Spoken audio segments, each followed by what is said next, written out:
एक बार की बात है, सभी ऋषि मुनि सरस्वती नदी के निकट इस बात पर चर्चा कर रहे थे कि त्रिदेव कहे जाने वाले ब्रह्मा, विष्णु और महेश में से सबसे सर्वश्रेष्ठ कौन है। काफी देर तक बातचीत करने के बाद भी इस विषय पर कोई निष्कर्ष निकलता नहीं दिखाई दे रहा था। निष्कर्ष पर पहुंचने के लिए उन्होंने एक समाधान निकाला कि वे त्रिदेवों की परीक्षा लेंगे। ऋषि मुनियों ने इस परीक्षा के कार्य के लिए महर्षि भृगु को नियुक्त किया। इसके बाद महर्षि भृगु सबसे पहले ब्रह्मा जी के पास जाते हैं। वे न तो उन्हें प्रणाम करते हैं और न ही उनकी स्तुति करते हैं। यह देख ब्रह्मा जी को महर्षि भृगु पर बहुत क्रोध आता है। उनका क्रोध इतना अधिक बढ़ जाता है कि मुख बिल्कुल लाल हो जाता है।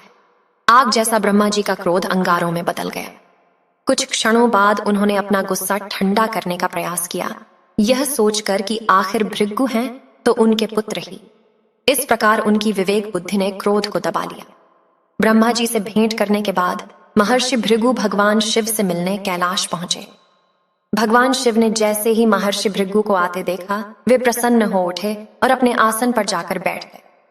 इसके बाद भगवान शिव ने उनका आलिंगन करने के लिए अपनी भुजाएं खोली, परंतु महर्षि उनका आलिंगन अस्वीकार कर देते हैं और कहते हैं कि महादेव, आपने हमेशा ही धर्म, वेदों की मर्यादा का महर्षि भृगु के मुख से यह सब बातें सुनकर वे गुस्से में लाल हो उठे।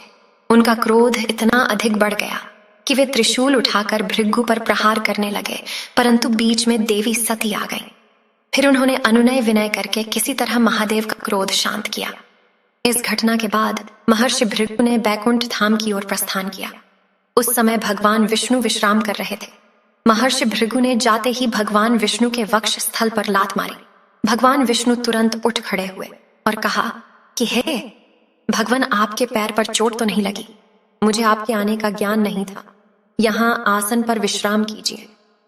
भगवान विष्णु ने आगे कहा कि आपके चरणों के स्पर्श से मैं धन्य हो गया। भगवान विष्णु का उनके प्रति प्रेम देख महर्षि भृगु के आंखों में आंसू आ गए।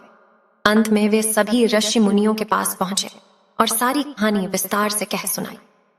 उनकी कहानी सुनकर सभी ऋषि मुनि आश्चर्यचकित रह गए, साथ ही सभी के संदेह दूर हुए। इस घटना के बाद से ही वे भगवान विष्णु को सर्वश्रेष्ठ मानकर उन्हें पूजने लगे। यानी वे सभी इस निष्कर्ष पर पहुंचे कि त्रिदेवों में भगवान विष्णु ही सर्वश्रेष्ठ हैं।